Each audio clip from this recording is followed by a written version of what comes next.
Hello mga mamshis! Kung meron kayong isang buong manok dyan, pwedeng-pwede nyong gawin ang recipe na ito. Pwedeng pang lunch or dinner. Sigurado akong magugustuhan nyo ito at ng buong pamilya. Napakasarap niya. Simulan na natin ang pagluluto. So meron ako ditong isang buong manok. Hinugasan ko na ito, nilinisan ko na. Nag-slice tayo dito sa paa niya at sa breast niya para talaga manuot yung lasa sa loob. So maglalagay tayo dito ng 1 tablespoon na patis or pwede ring asin.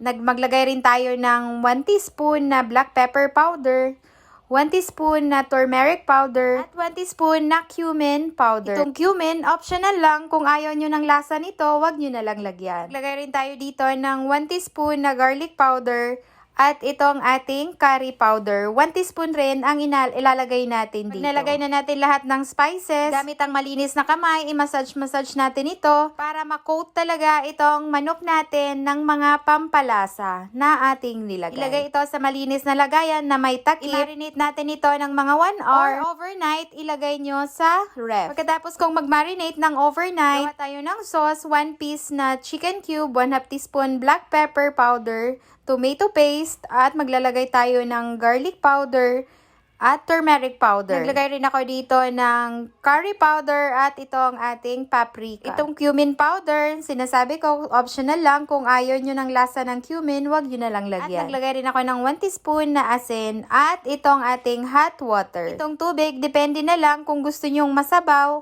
dagdagan nyo na lang ang hot water. So, i-mix natin yan para matunaw yung mga ingredients na ating nilagay dito. Sa isang baking pan ay maglalagay tayo dito ng onions, tomatoes, at itong ating bell peppers. At ilagay na natin yung marinated na manok. Lagyan rin natin ito ng patatas at itong ating carrots. Ito ay optional lang pero mas masarap talaga kung merong gulay na ihahalo dito. Naman, ilalagay na natin yung ginawa nating sauce kanina. Make sure na na-coat lahat kung anong nilagay natin dito sa baking pan. Lastly, maglalagay tayo ng olive oil. Kung walang olive oil, pwedeng gumamit ng unsalted butter. Takpan natin ito ng foil para hindi mabilis masunog yung ating manok pag binake na natin ito. So, ilalagay na natin ito sa ating oven. Ilagay ito sa oven at i-bake natin ito ng 1 oras. 200 degrees Celsius ang temperature na nilagay ko dito. Makalipas ang 1 oras, ito na ang ating manok. Hindi pa nga siya luto. Tanggalin natin itong foil na nakakover dito. Ibalik ito sa oven. I-bake natin ulit ng mga 1 hour. Same temperature lang. Makalipas nga ang 1 oras, ayan, luto na ang ating baked chicken. Kung umabot kayo sa puntong ito ng aking video, i-comment nyo naman sa ating comment section kung saang lugar kayo nanonood para alam ko kung saan umabot itong recipe ko ng baked chicken.